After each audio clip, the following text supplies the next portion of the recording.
na abertura da Assembleia da ONU?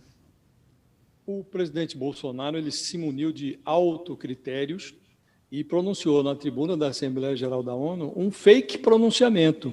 Isso, perfeito. Não tem nada que fique em pé no pronunciamento do presidente. É coisa digna das redes sociais bolsonaristas. Ele construiu um mundo paralelo, e é o mundo no qual ele escolheu viver. Mas o mundo o enxerga diferente, o mundo real o enxerga de forma diferente. Então, ele diz que não tem corrupção no instante em que a CPI está desvendando a picaretagem das vacinas. Tem um presidente com a imagem já bem rachadinha, né?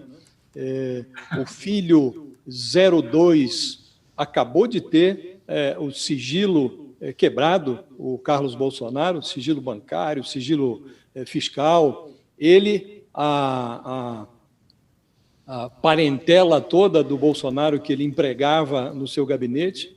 Há o problema do Flávio Bolsonaro, que está lutando no Supremo para ver se consegue um foro privilegiado, se não volta para a primeira instância. Quer dizer, um sujeito desse dizer que não há corrupção no governo, aí é demais, né? Ele diz que valoriza a família. De fato, nesse ponto, ele falou a verdade. Ele valoriza muito a família. Os filhos seguiram o exemplo do pai. Todos são muito patriotas, se casaram com a pátria e estão morando no déficit público.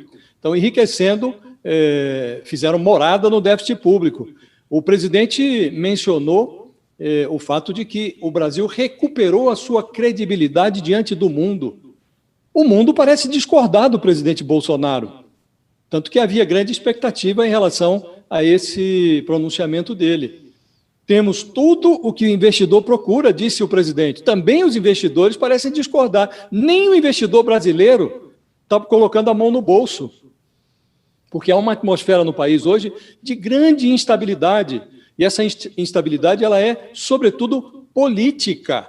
É uma instabilidade institucional provocada pelo próprio presidente Bolsonaro. Nenhum país do mundo tem uma legislação ambiental tão moderna, disse o presidente. É verdade.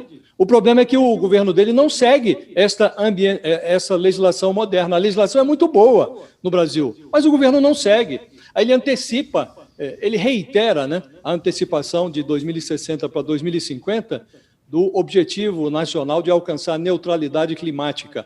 É muito fácil você estabelecer uma meta que será cumprida em 2050. Ninguém sabe se estaremos nós vivos, se o Bolsonaro estará vivo. O mundo está esperando que ele apresente metas para agora, para hoje, não para 2050. O presidente diz que o Brasil virou um exemplo na produção de energia. No momento, nós estamos vivendo uma crise hídrica. O Brasil não sabe se vai ter energia para o ano que vem. Estamos ameaçados de sofrer um apagão, e o presidente falou isso na ONU. Disse que na pandemia, ele sempre combateu aquele discurso dele, né? Reiterou na ONU, discurso de vereador de quinta categoria, que sempre defendeu o combate ao vírus e ao desemprego ao mesmo tempo, aí volta a falar em lockdown, culpar governadores e prefeitos. Vê lá se o mundo quer saber das idiosincrasias do presidente Bolsonaro. E aí se declara contra o passaporte da vacina. Ele está vendo o que essa contrariedade dele está provocando lá em Nova York, está tendo que comer na calçada a pizza que o diabo amassou. E aí fez o capítulo cloroquina do discurso, levou para a tribuna da ONU a defesa do tratamento precoce, que vai levá-lo a ser indiciado na CPI. Pelo menos 7 crimes serão imputados ao presidente Bolsonaro. Ele leva a cloroquina para a tribuna da ONU. Olha, poucas vezes eu vi um vexame internacional tão materializado.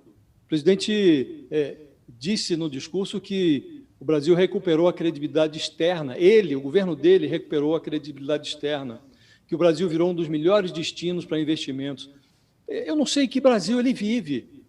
E aí tem esse capítulo do 7 de setembro. É uma pena que esse discurso não tenha sido escrito pelo ex-presidente Michel Temer, porque aí talvez o Bolsonaro endossasse a caligrafia do Temer sem questionamentos, né? Dizer que houve, no 7 de setembro, a maior manifestação da nossa história, que o Brasil foi às ruas para apoiar o governo dele, para defender as liberdades individuais, para informar que não abre mão da democracia. Agora o presidente está atentando contra a democracia cotidianamente. Ele colocou em dúvida as eleições do ano que vem. Ele contesta as urnas eletrônicas que já deram a ele 8 mandatos e enviaram o Bolsonaro para o Palácio do Planalto. É um discurso que eu diria é um fake pronunciamento, um discurso delirante que envergonha o Brasil em escala planetária.